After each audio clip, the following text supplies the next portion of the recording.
So sa viewers natin kung paano daw maging connection ng mixer, equalizer, crossover at saka isang amplifier dito. So dito idol, tatlong connector lang kailangan natin dito mula sa ating mixer, equalizer, crossover to amplifier. So yung ating mixer to equalizer, ito lang, dual mono TS to dual, XLR, male. Tapos yung ating equalizer to crossover, itong mga XLR na gagamitin natin, XLR female to XLR male.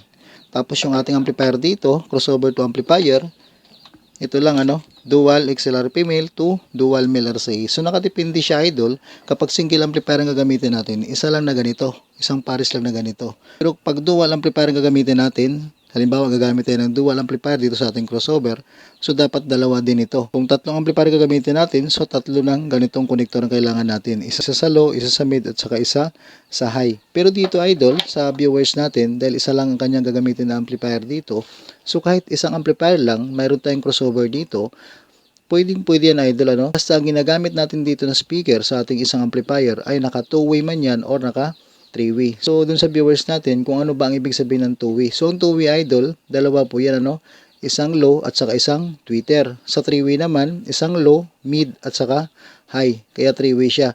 So dahil dito sa ating crossover frequency na to, pag kinangabig natin siya sa kaliwa, ganito, lamang ang low dyan Pero kung gusto natin lagyan yung ating sound ng mid, ikabig natin sa gitna or pakanan. Pag 2-way yung ating speaker or 3-way, malalagyan yan siya dahil meron tayong tweeter or mid na ginagamit dyan. So pwede ito. Ito yung crossover frequency natin na mag-adjust dyan.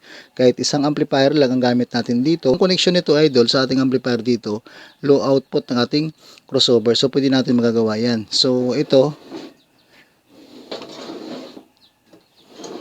mas okay na ilagay natin sa 3-way stereo para kung ano man ang gagamitin natin dito, low at saka mid or high, magkakaroon siya ng output. Pero kung single amplifier ang ginagamit natin dito idol, so sa low output tayo gagamit ng ating output papunta sa isa nating amplifier. Dahil dito malalagyan natin ng mid yan kapag nasa low output tayo dito. Mag low at saka mid yung ating maging connection ng ating isang amplifier dito. So limbawa itong connector na gagamitin natin, dual XLR female to male RCA. So nakadepende kapag dual amplifier, magdagdag tayo ng isa nito. So limbawa, low output dito sa ating channel 1, tsaka channel 2, magsasama ito sa isa nating amplifier na gagamitin dito. Ito limbawa, kung ano ang selector nito, dito tayo mag-input.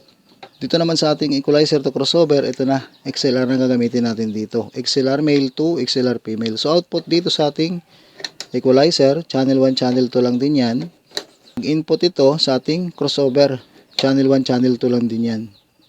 Ito na siya. Ayan.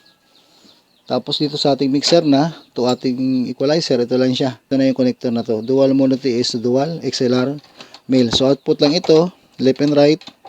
Papunta lang din ito sa channel 1 input ng ating equalizer. Channel 1 at saka channel 2. Itong XLR male natin. Ayan. So, okay na yung ating magiging connection dito, idol. Yan na yung connection natin dito sa ganitong mixer, equalizer, crossover to single amplifier.